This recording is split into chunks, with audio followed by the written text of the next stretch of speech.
Ahora sí. Bueno, muy buenos días a todos. Es un placer para mí saludarlos en esta nueva mañana de webinars en lo que es nuestra sección de Hablando de Tecnología del grupo IZTech. Mi nombre es Francisco Isono y soy su anfitrión. El día de hoy vamos a estar conversando sobre los métodos para planificar, elaborar y gestionar proyectos en tiempos de grandes incertidumbres. Y la exposición va a estar a cargo del arquitecto Osvaldo Martínez.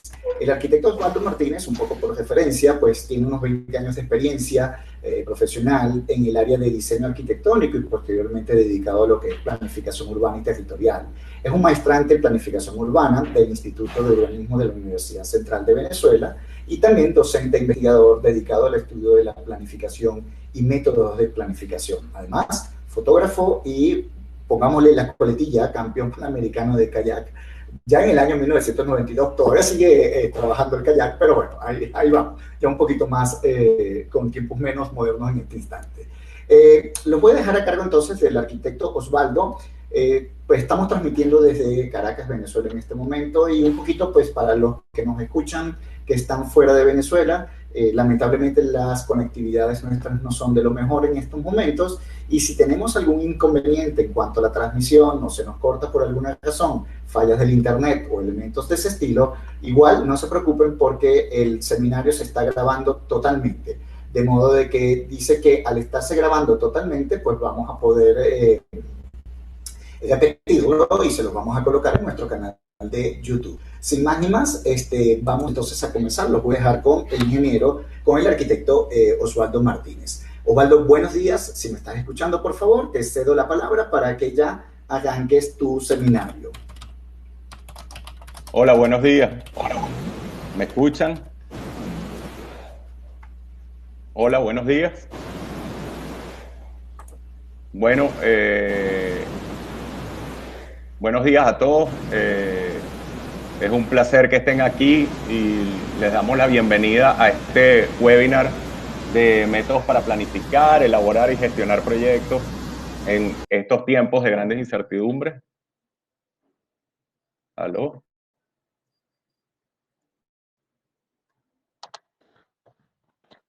En estos tiempos de grandes incertidumbres, como decía Francisco Dixon, ya bueno, ya Francisco me presentó, gracias por la presentación. Y bueno, en este webinar nosotros vamos a estar haciendo un esbozo de 3 métodos que son fundamentales para planificar nuestros proyectos y nuestros emprendimientos, que además se hacen imprescindibles, como decía, en esta situación de crisis que vivimos, en el contexto de una situación mundial que ahora avisora importantes cambios.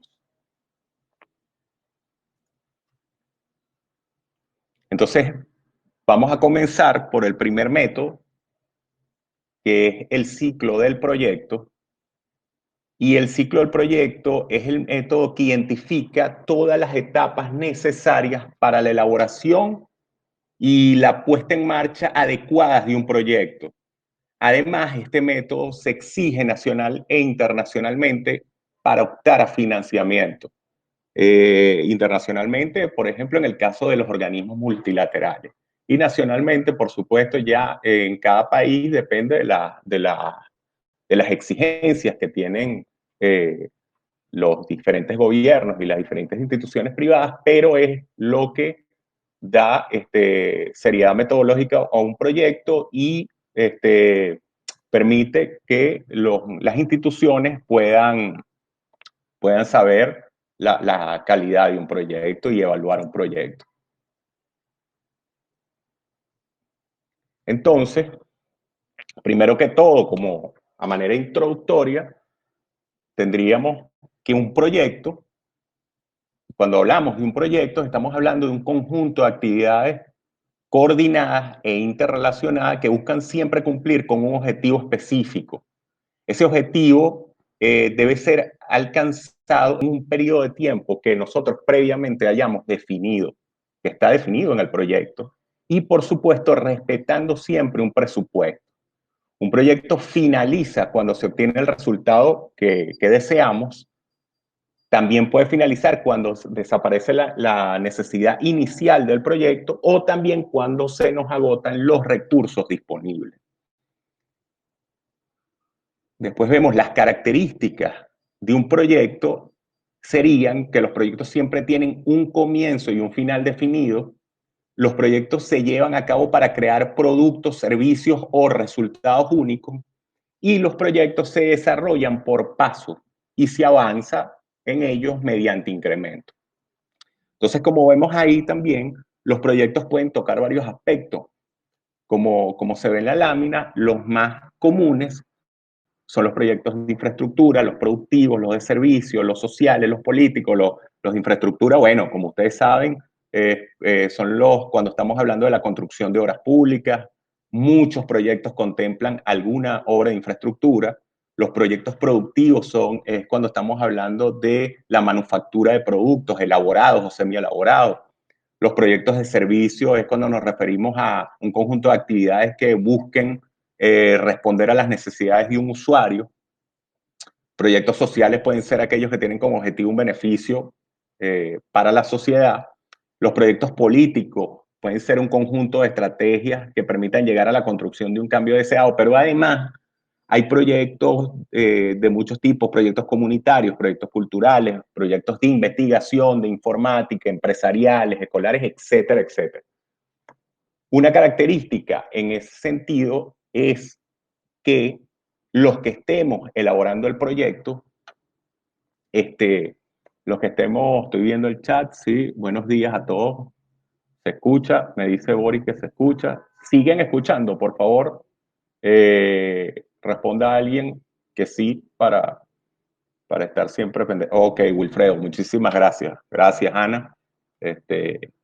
Bueno, entonces, como les decía, una característica también en el caso de los tipos de proyectos es que ellos no necesariamente tienen un solo tipo, ¿no? Entonces, nosotros generalmente definimos esa característica de acuerdo al fin último de lo que nosotros estamos buscando. Me explico.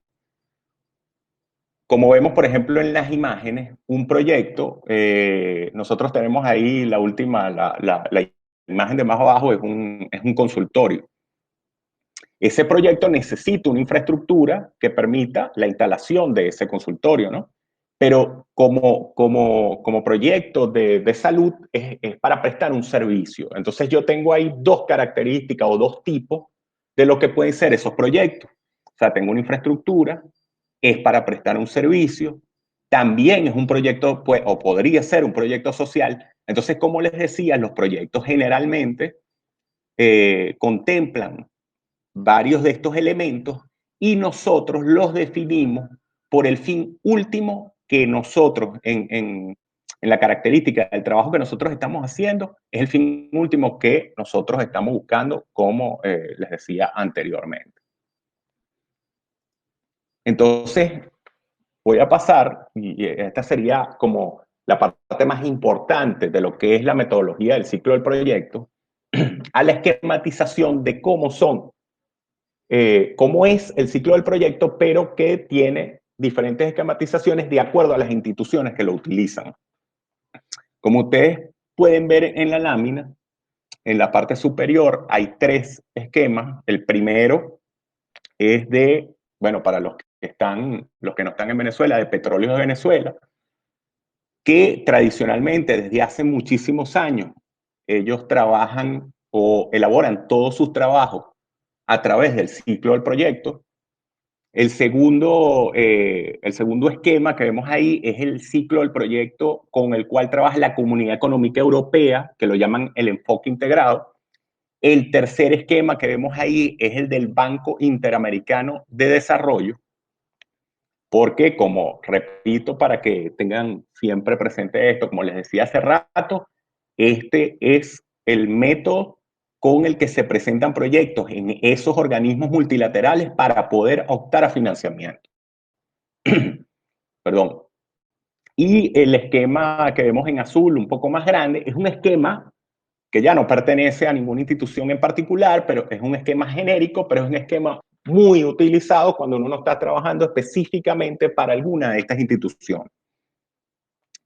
Bueno, como ven en la gráfica, casi todas ellas contemplan 5 etapas, con la excepción de la del Banco Interamericano de Desarrollo, que contempla 4, porque ellos, lo que para todos son las 2 primeras etapas, para ellos una sola, que es la etapa de preparación.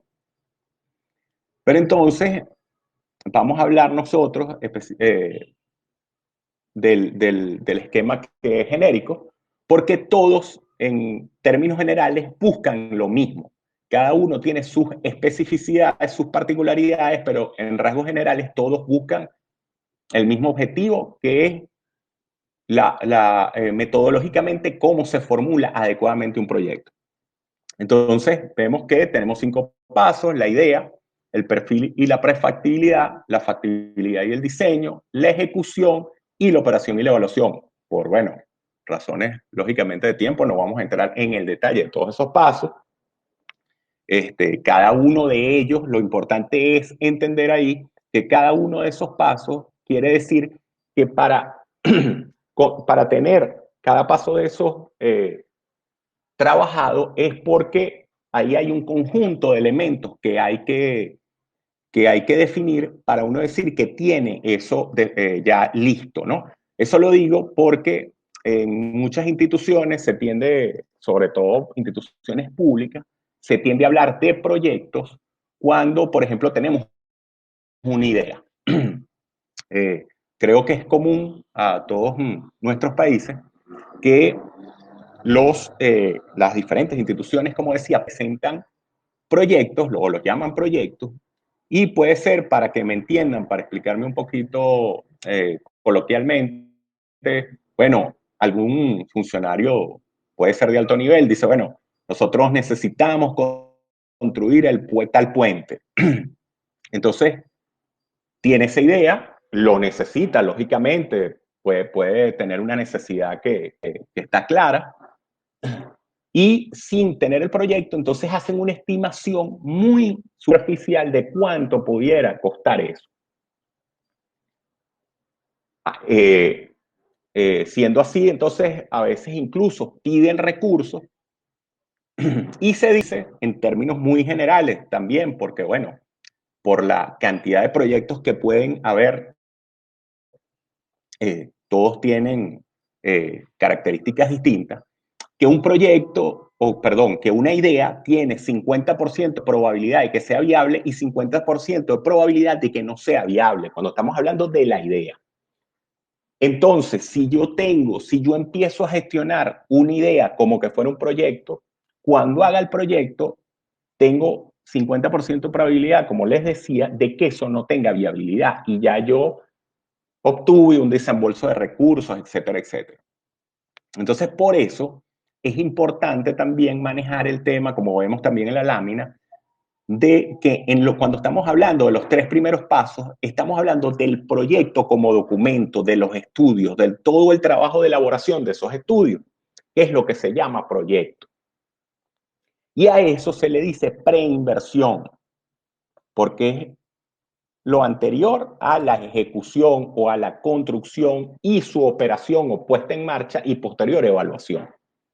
Entonces, esa preinversión también en rasgos muy generales, porque como les decía, por la cantidad de proyectos que pudieran haber, hay muchas diferencias, pero en rasgos muy generales se habla de que un proyecto o una preinversión se puede llevar aproximadamente el 6% de los costos totales del proyecto.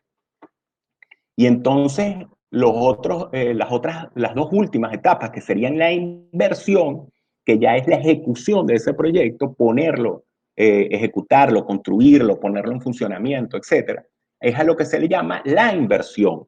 Y ahí se pueden ir aproximadamente el 94% de los costos. Por eso no tendría sentido, por esa relación de costos, trabajar inadecuadamente, como decía hace rato, empezar a trabajar con una idea sin tener un proyecto, porque vamos a tener muchas incertidumbres. Los costos con los que nos vamos a estar manejando van a ser estimaciones muy, muy superficiales y eso nos va a traer muchos problemas en el desarrollo del proyecto. Entonces, lo ideal sería trabajar la preinversión, el proyecto, y cuando él está elaborado por completo y tenemos lo que llamamos un proyecto listo, o lo que también se le dice, o los ingenieros lo utilizan mucho, la ingeniería de detalle, que tiene el financiamiento, la localización con los servicios, la permisología, los impuestos y su cronograma. Entonces, cuando ya tenemos todo eso, entonces efectivamente entramos en su ejecución para después hacer su puesta en marcha y su evaluación posterior. Eso es, como les decía, fundamental en el desarrollo de proyectos. Trabajar de esta manera es lo que nos puede dar garantía de éxito en la consecución de un proyecto.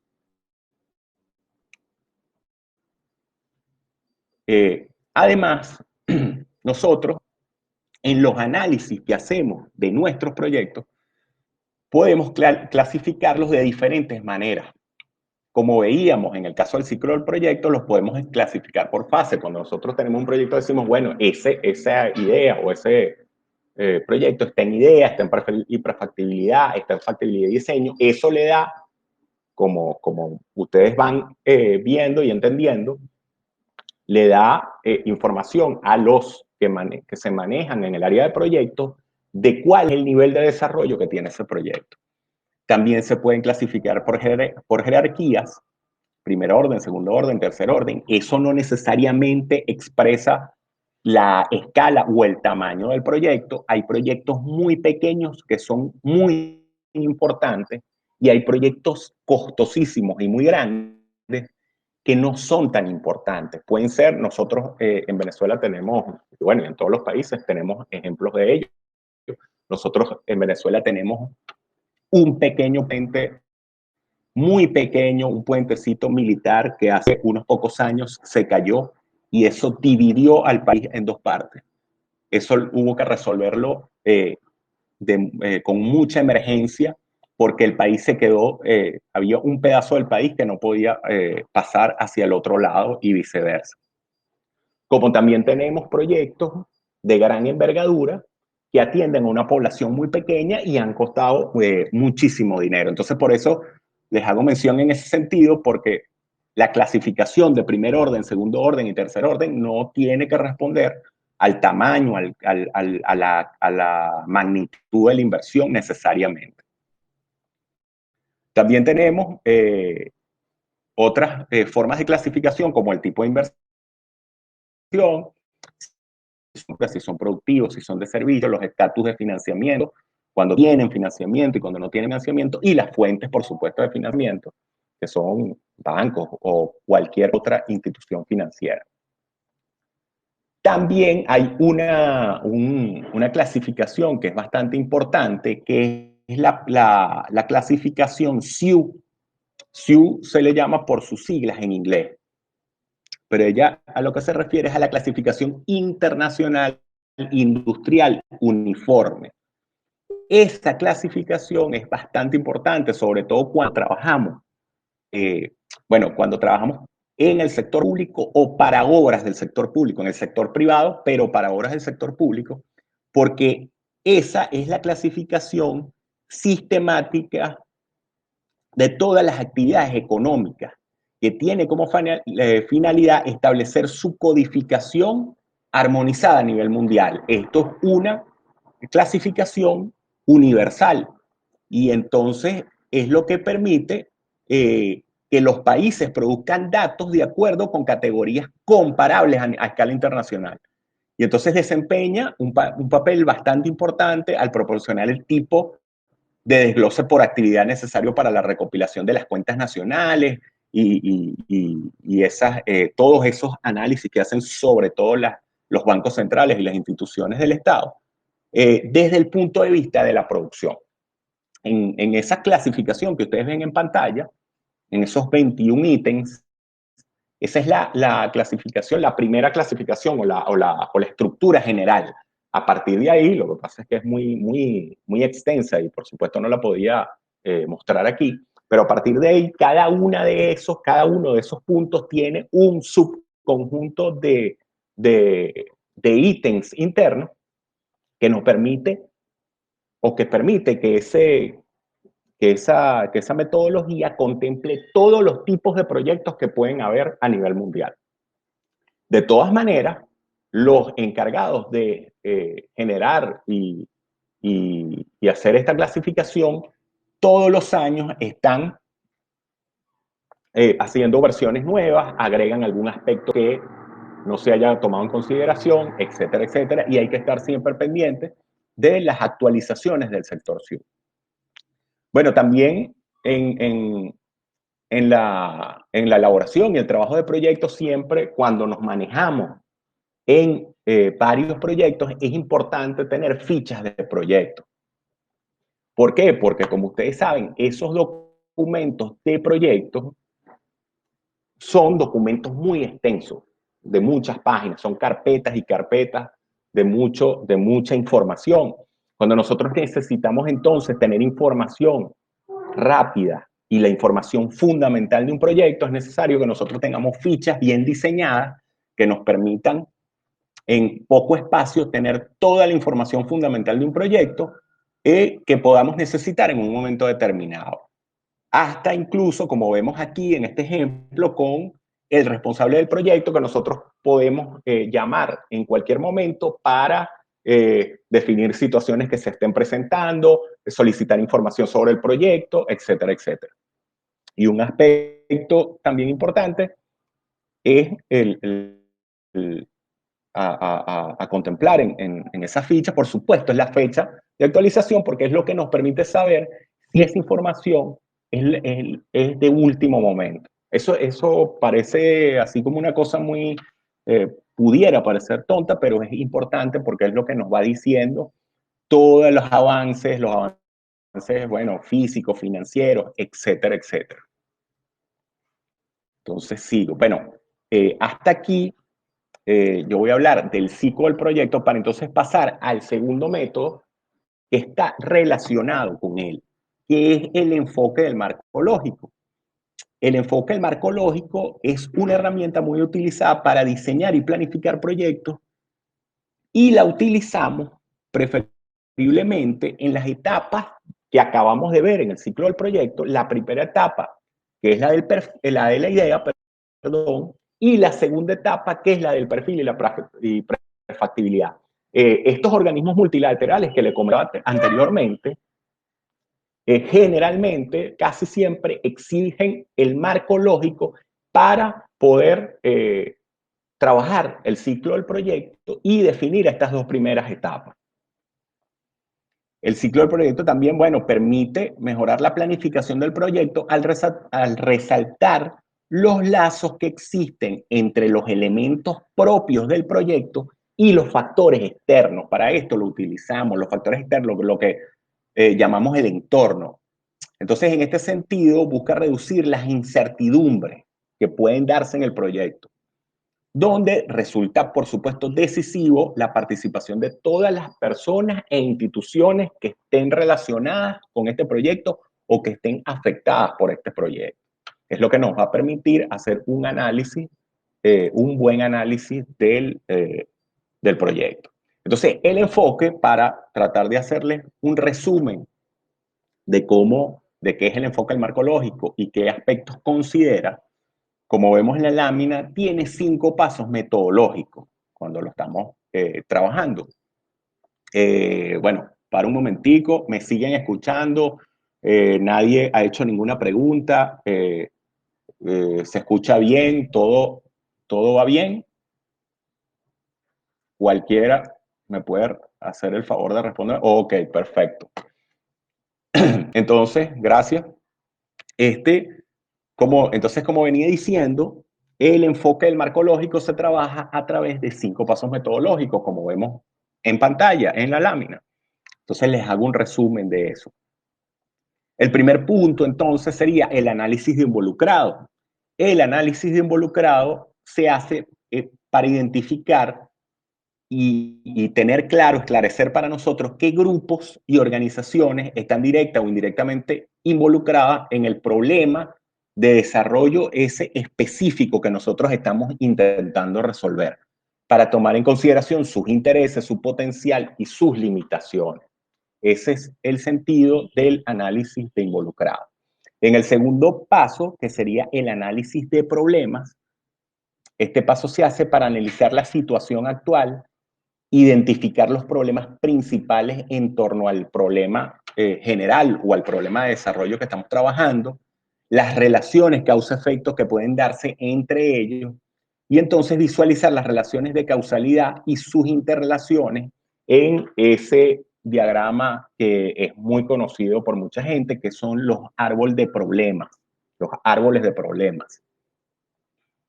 Fíjense como vemos ahí, que entonces esos dos primeros pasos hacen lo que es la identificación del problema, o con esos dos primeros pasos resolvemos la identificación del problema, de lo que un poco más adelante vamos a hacer algunas opciones que son importantes en torno a la identificación de los problemas. Es un tema muy importante en general en la elaboración de proyectos y en la planificación de proyectos. Entonces sigo el tercer paso, que es el análisis de objetivos. Ese paso lo utilizamos para describir situaciones que podrían existir después de resolver los problemas, como su nombre lo indica, de los objetivos, identificar relaciones medio-fin entre objetivos, entonces en un diagrama de árbol de objetivos, que es el resultado del árbol de problemas. El siguiente paso, el cuarto paso, el análisis de alternativas, consiste entonces en identificar estrategias a partir del árbol de objetivos que, si son ejecutadas, entonces podrían promover el cambio de la situación actual, la situación en que estamos, a esa situación deseada que nosotros nos estamos planteando en el proyecto.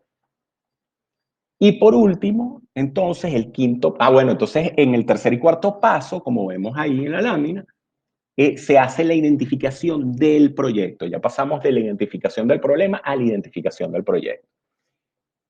Y por último, en el quinto paso del enfoque del marco lógico, se hace entonces la matriz del marco lógico, que es lo que vendría a sintetizar todo ese análisis que hemos venido elaborando. Esa matriz, entonces, tiene estas características y ella se elabora a partir de estos ítems y con la información, como decía, que nos resultó de todo el análisis anterior, y tiene estos campos. Entonces, en el resumen, como vemos aquí en la lámina, en el resumen narrativo de objetivos tenemos para nuestro proyecto el fin, el propósito, los productos y las actividades. Entonces, el fin, bueno, como su palabra lo indica, es el impacto a mediano o largo plazo, o el fin último de ese proyecto. El propósito es el resultado que nosotros deseamos, el por qué es necesario que ese proyecto se haga. Los productos serían lo que llaman los entregables, los productos tangibles del proyecto. Por ejemplo, bienes, obras civiles, servicios u otras cosas.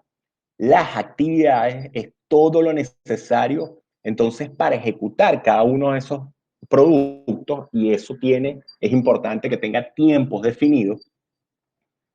Y en ese sentido, las flechas que vemos en la lámina nos indican que para que se dé el fin, tienen que estar los propósitos, tienen que darse los propósitos. Para que se den los propósitos, tienen que darse los productos, y para que se den los productos, tienen que darse las actividades. O viéndolo al contrario, tenemos que desarrollar todas las actividades para lograr los productos, desarrollar todos los productos para que se den los propósitos, y teniendo esos propósitos, logrando esos propósitos, obtenemos nuestro fin. ¿Cómo también logramos que eso se dé? Bueno, porque en la línea horizontal, como vemos, tenemos los indicadores verificables objetivamente, los medios de verificación y los supuestos. ¿Qué es eso? Los indicadores verificables objetivamente, como todo indicador, son una característica específica, observable y medible, lo que llaman mensurable, que lo puedo medir, que puede ser usada para mostrar los progresos que está haciendo un programa hacia el logro de un resultado que nosotros queremos, ¿no? Entonces, un indicador, para ponerles un ejemplo típico, común. Bueno, si vamos a hacer un proyecto de carretera, nosotros tenemos el indicador, por ejemplo, cuántos kilómetros de carretera vamos a construir. Y siempre, por supuesto, también es importante tener metas en los proyectos. Bueno, nosotros vamos a construir 100 kilómetros de carretera. El indicador es el kilómetro. Después tenemos los medios de verificación. Esos medios de verificación son informes oficiales, informes reconocidos y avalan esos resultados o esa data que nosotros estamos utilizando, que estamos indicando. Y los supuestos, entonces serían todos los supuestos que nosotros consideramos necesarios para cumplir toda esta conjunto de información o de datos o de análisis que estamos haciendo. Entonces, una vez hecho esto, rellenado todo esto con todo el análisis que hemos hecho en el marco lógico, nos resulta o nos queda un árbol de objetivos viables y una matriz del marco lógica como esta que vemos en pantalla, que es un ejemplo que realizó Perú con un proyecto educativo que se llama Perú Educa, que lo utilicé porque gráficamente está muy bien hecho. Bueno, gráficamente y en todo sentido, pero gráficamente se puede ver muy bien. Que entonces, como decía, al iniciar el método nos permite resaltar los lazos que existen entre los elementos del proyecto y el entorno. Y en este sentido, entonces, reducimos las incertidumbres del proyecto.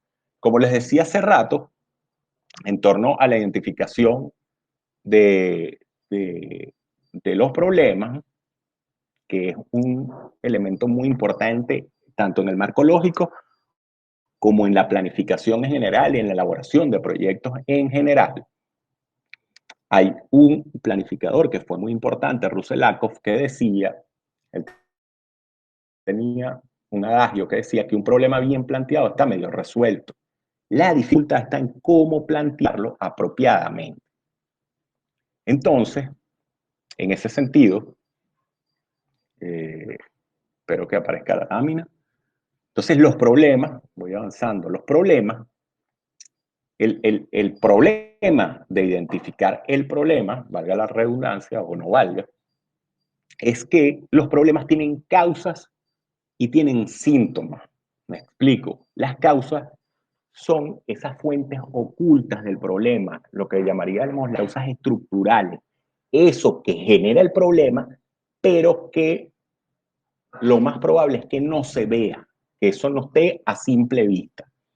Y el problema tiene síntomas o una manifestación, una forma con la cual se manifiesta. Es eso primero que nos hace conscientes del problema.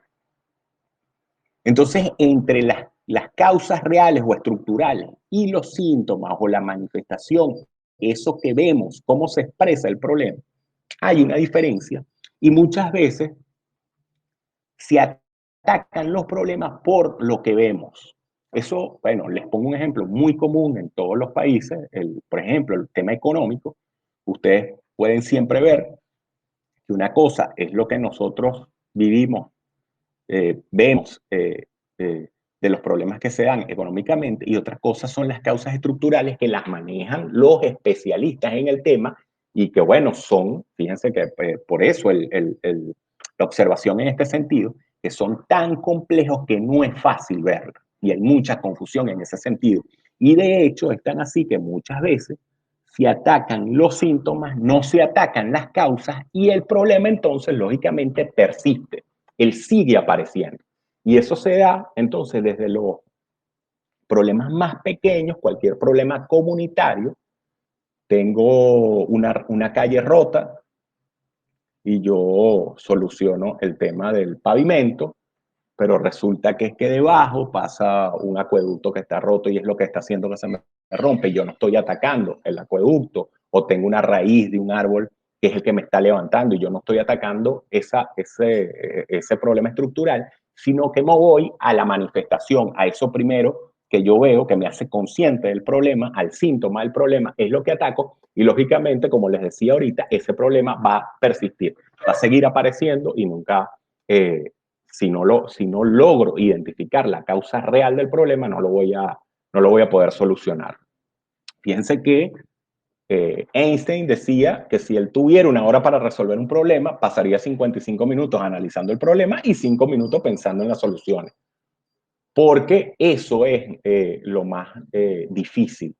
Fíjense que todos estos métodos intentan pensar en las soluciones, pero un método como tal para identificar el problema no hay, o sea, no hay métodos tan elaborados, sino tips que te explican, bueno, analiza tales cosas para ver si identificas el problema, pero la identificación de problemas es complicada. Entonces, hasta aquí llego con este segundo método y entonces voy a pasar al tercer método. Como ustedes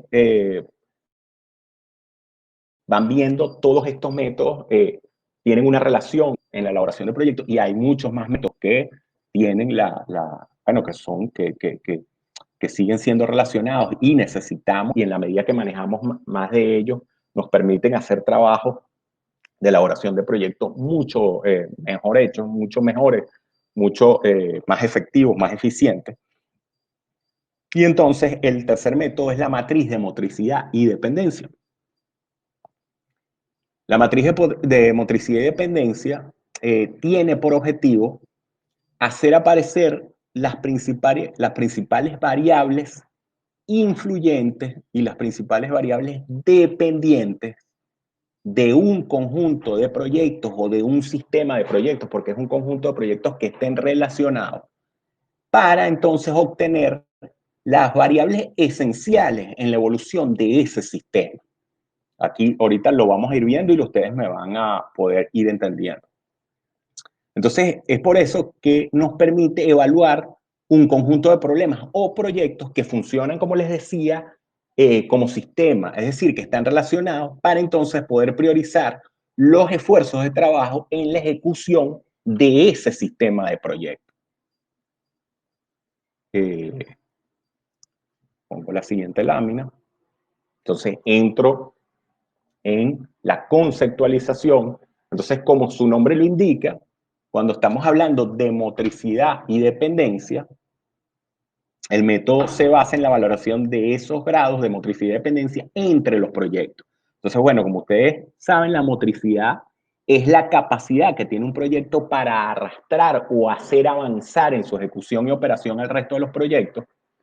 Y la dependencia es el grado de vínculo o atadura que presenta un proyecto con respecto a los demás y le impide avanzar en su ejecución y operación porque depende de los otros. Es importante decirles que yo estoy siempre, por supuesto, hablando de proyectos, pero incluso cuando estamos hablando de problemas, este mismo análisis lo hacen con problemas. Entonces, en la elaboración de la matriz de motricidad y dependencia, tenemos que construir una matriz como la que vemos en la lámina,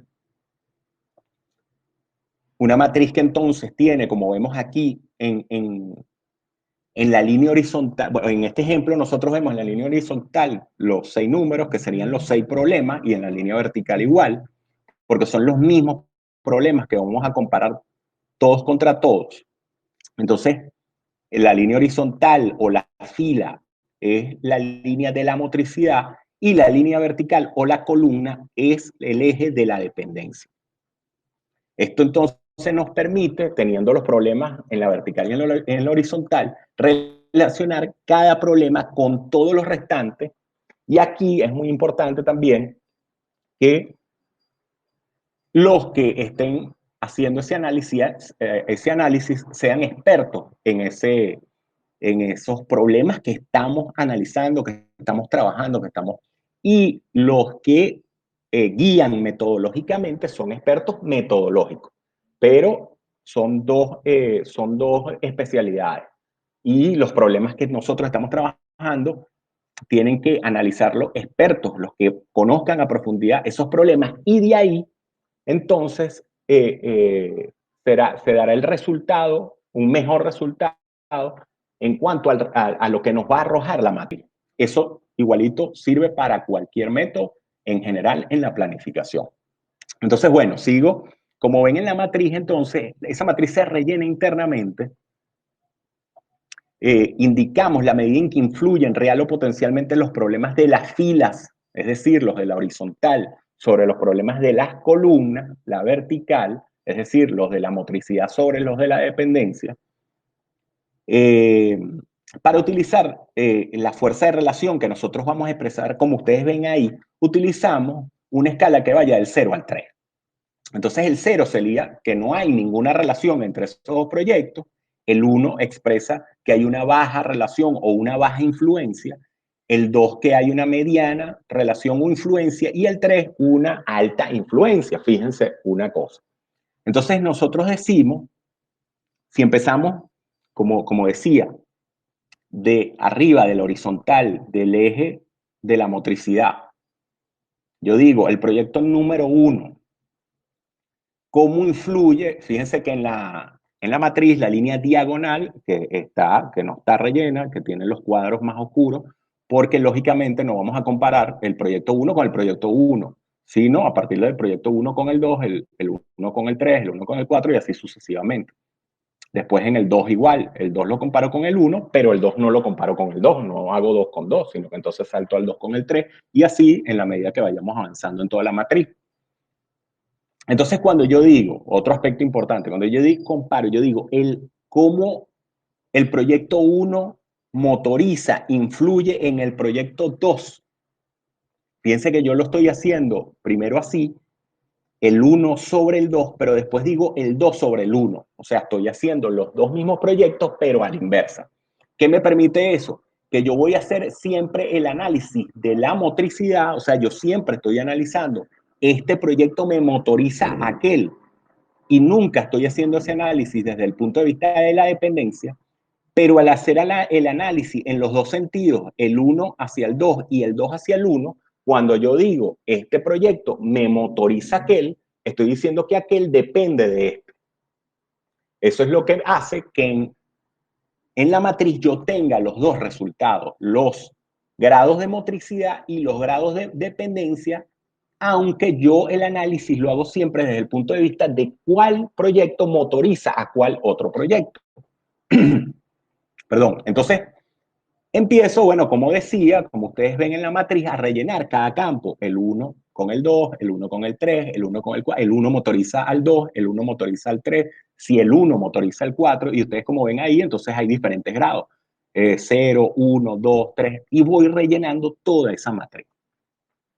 Cuando yo tengo, que es el área más clara de la matriz, rellena, completa, entonces paso a sumar, a hacer la sumatoria en los dos sentidos. Fíjense que donde dice motricidad absoluta y dependencia absoluta, en esas dos líneas, en esos dos ejes ¿cómo es? De que voy rellenando, yo hago la sumatoria. Primero la puedo hacer en horizontal. Fíjense que los 6 problemas, yo tengo el 1, el 3, el 2, el 1 y el 0. Eso me suma 7, ¿no? Tengo esa sumatoria. Después hago el problema número 2 en horizontal, sumo el 2, el 2, el 1, el 0 y el 0 me da 5. Y así sucesivamente. Cuando relleno todo eso, hago la misma operación en vertical. El problema 1 en vertical, entonces sumo 2, 0, 1, 0, 1 y me da 4. Y así, entonces, sigo y relleno esa primera línea de la sumatoria de la matriz, de todas las relaciones que yo expresé en la matriz. Fíjense que como vemos en la matriz, al final, si yo sumo entonces los totales de la vertical de motricidad, me da 36. Y si sumo los totales de la línea horizontal de la dependencia, también me da 36. ¿Por qué? Siempre va a dar lo mismo. Porque fíjense, acuérdense que estamos sumando los mismos números, pero en dos sentidos distintos. Estamos sumando lo mismo. Pero, o sea, si yo modificara una celda, si yo en la celda, en cualquier celda, modifico un número, cuando haga la sumatoria horizontal me va a dar un resultado y cuando me va a cambiar el resultado y cuando haga la sumatoria vertical me va a cambiar el resultado también. Entonces, por eso es que la sumatoria de los dos ejes tiene que dar lo mismo. Siempre va a dar lo mismo. Después, entonces, paso a lo que sería el resultado final que a nosotros nos interesa aquí. Que es que entonces cada uno de esos resultados, de esa sumatoria, los vamos a pasar a porcentaje, porque a nosotros lo que nos interesa realmente es el peso que tiene ese proyecto con respecto al conjunto, con respecto al total. Entonces, fíjense que en la horizontal, la línea del proyecto número 1 horizontal, que es el eje de la motricidad, que, ay, se me fue la lápiz, que nos dice, que nos resulta que es 7, entonces, si yo tenía que el total es 36, el 36, por una simple regla de 3, sería el 100%, es el peso total que me dan los proyectos. Entonces, el 7, ¿qué sería? Si 36 es el 100%, el 7, como les decía, por una simple regla de 3, es el 19%. Entonces, le pongo su resultado ahí. Y así voy haciendo con todos los proyectos en el eje vertical de la motricidad y posteriormente en el eje vertical de la dependencia, que es entonces, como les decía, el resultado que a nosotros nos interesa. Insisto, el peso de cada proyecto con respecto al total, con respecto al conjunto, porque nosotros, como también dije anteriormente, estamos analizando esto como sistema. Y de igual manera, si yo sumo esos porcentajes, porque es lógico, porque yo estoy sumando un peso, una proporción, al final la sumatoria de todos los porcentajes de la línea vertical de la motricidad me va a dar 100%, que es igual a la sumatoria de todos los porcentajes de la línea horizontal de la dependencia, que me da 100%, como vemos entonces en la esquina inferior derecha de la matriz del gráfico. Espero que estén extendiendo. Cualquier cosa ustedes me escriben por el chat y yo, si tienen cualquier duda, porque a veces esto es más fácil, por supuesto, para los que lo manejamos y puede ser un poco más complicado para, a veces no es tan fácil entenderlo para el que no lo maneja. Entonces paso, entonces ya a partir de que tengo esto listo, esa valoración, me pregunta Ana, en grados es entonces subjetiva, por supuesto. Por supuesto que es subjetiva, por eso les decía, siempre tiene que ser subjetivo. Por eso les decía que el resultado o la calidad del resultado que tengamos ahí depende de la experticia que tengan los que están haciendo ese análisis. En la medida que sean más expertos, que tengan un dominio mayor de esos proyectos y de la relación que hay entre esos proyectos, el resultado que nos va a arrojar, como vamos a ver ahorita a continuación, es muy importante y ya vamos a ver por qué. Pero efectivamente, Ana, es una valoración subjetiva, no puede ser de otra forma. Entonces, sigo, una vez que tengo ya la matriz lista, que como les decía, lo que me interesa son los porcentajes, los pesos, hago un cuadro resumen, insisto, de lo que me interesa, que son los problemas y sus grados de motricidad y sus grados de dependencia. Simplifico la matriz y en resumen, esto es lo que me queda porque esto es lo que voy a utilizar. A partir de ahí, entonces, paso a hacer una operación muy sencilla, que es calcular la esperanza matemática. ¿Qué es eso? Calcular la esperanza matemática de la motricidad y la dependencia, que resulta de determinar el valor que tendría cada problema en el caso que fuera totalmente independiente. El procedimiento, esto lo vamos a ver ahorita en la matriz. El procedimiento, entonces, como ven ahí, la fracción es esperanza matemática es igual a 100 sobre n. Entonces, donde n es el número de proyectos que estamos utilizando, que en nuestro ejemplo son 6 proyectos y 100 es el número arbitrario de la fracción. Entonces, 100 sobre 6 en nuestro caso, en nuestro ejemplo, nos da 16,7, ¿no? Entonces pasamos, viene la parte más interesante, entonces, a construir el plano cartesiano de motricidad y dependencia. Aquí vemos a mano izquierda, entonces, en la lámina, el resumen que les decía de los grados de motricidad y dependencia de cada proyecto, y entonces construimos este plano cartesiano. Fíjense que para qué nos servía esa esperanza matemática que acabamos de calcular. Es lo que nos da el punto medio o el punto de intersección, que no es en el mero centro, sino que depende de ese análisis que nosotros estamos haciendo, donde se dividen los 4 espacios, las 4 zonas, los 4 ejes del plano cartesiano. Ese es el punto que me da la división de los 4 planos como lo estamos viendo ahí. Entonces ese 16,7 es el que es donde yo marco el punto y hago la división, ¿no? Entonces, a partir de ahí, como tengo en mi resumen de los grados de motricidad y dependencia de cada proyecto, empiezo a identificar esos grados en el plano cartesiano. El problema 1, como vemos, es 11,19, entonces nos vamos al eje de las X y al eje de la Y, buscamos 11 y 19 y ubicamos el punto. Y así vamos haciendo sucesivamente con todos los proyectos. Fíjense que en este ejemplo entonces se me van ubicando todos los proyectos y me van quedando en las 4 zonas. ¿Qué es entonces? Que es aquí donde viene lo interesante, ¿no? Que es donde van a comprender el sentido de todo esto. Que es, vean bien el plano cartesiano, y qué es lo que me está diciendo eso ahí.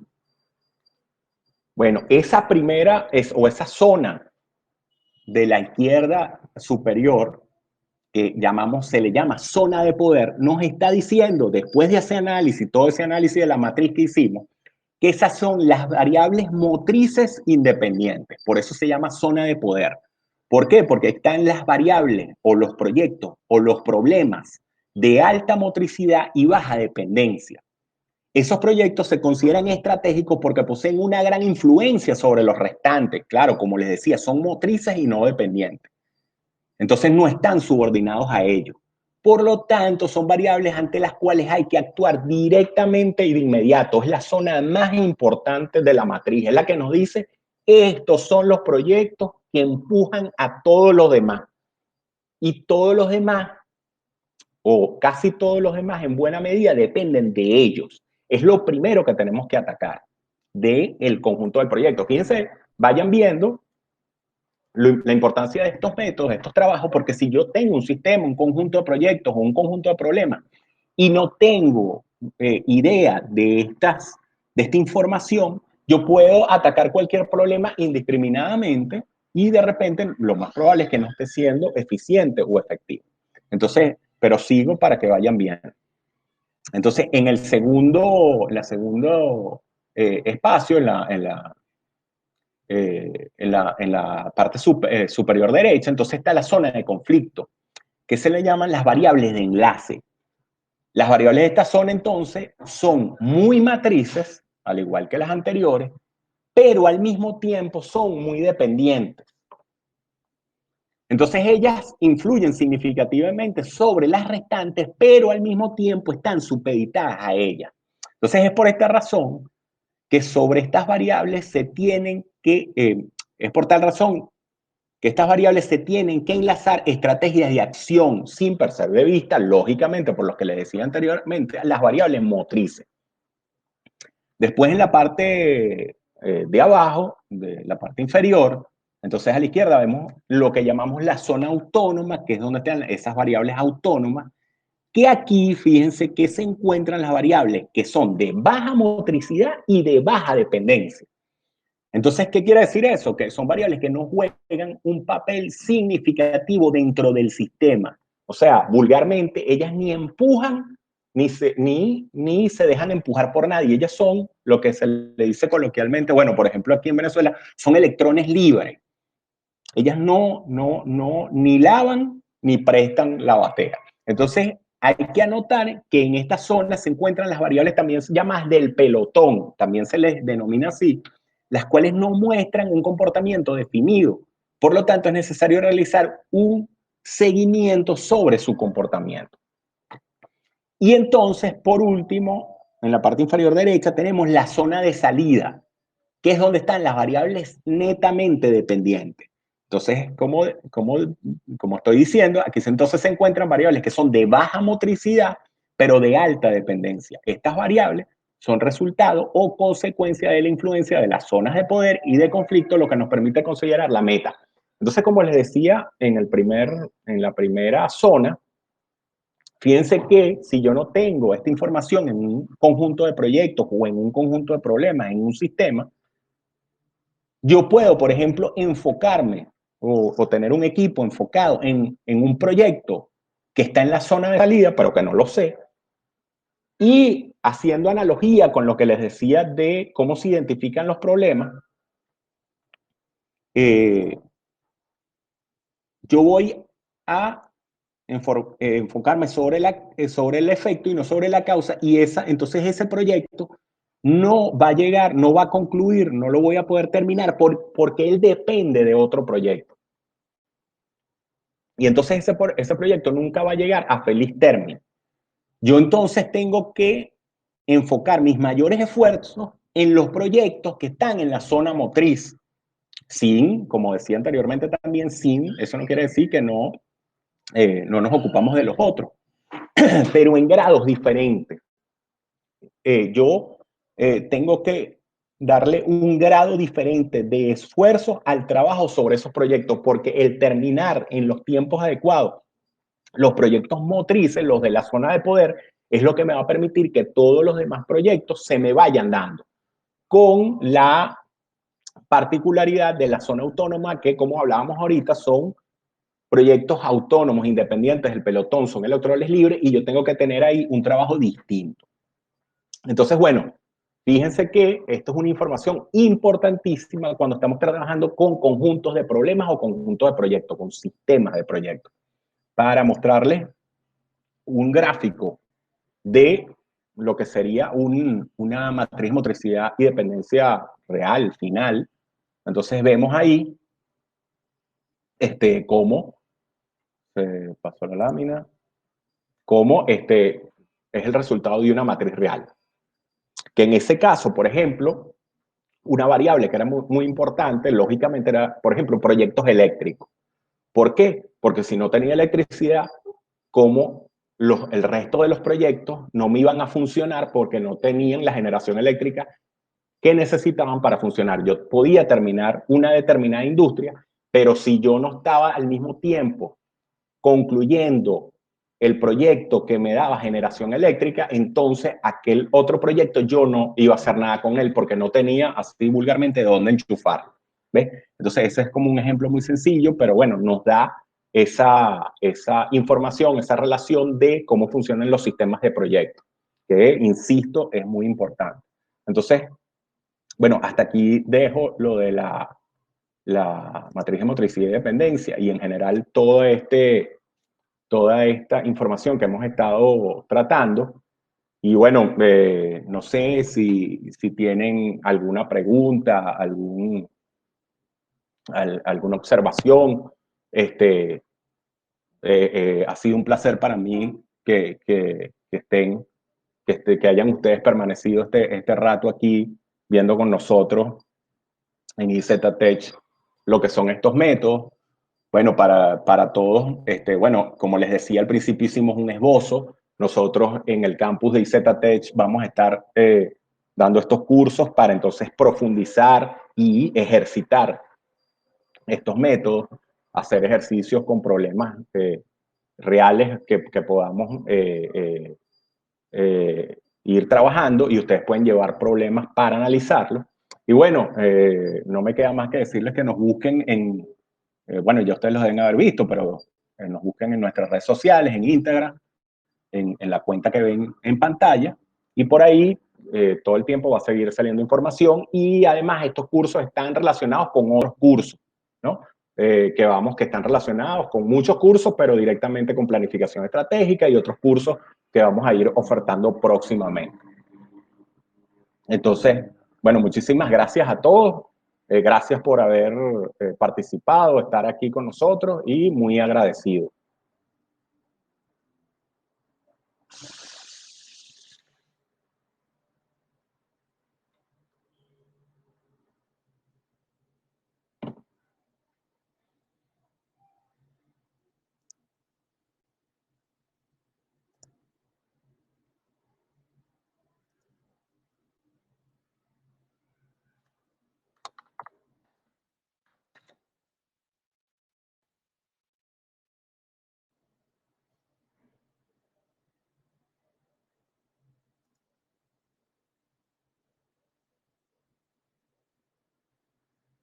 Bueno, recuerden que el evento se está grabando y que posteriormente esto se va a guindar en nuestras redes sociales para que ustedes puedan tener acceso a estos documentos.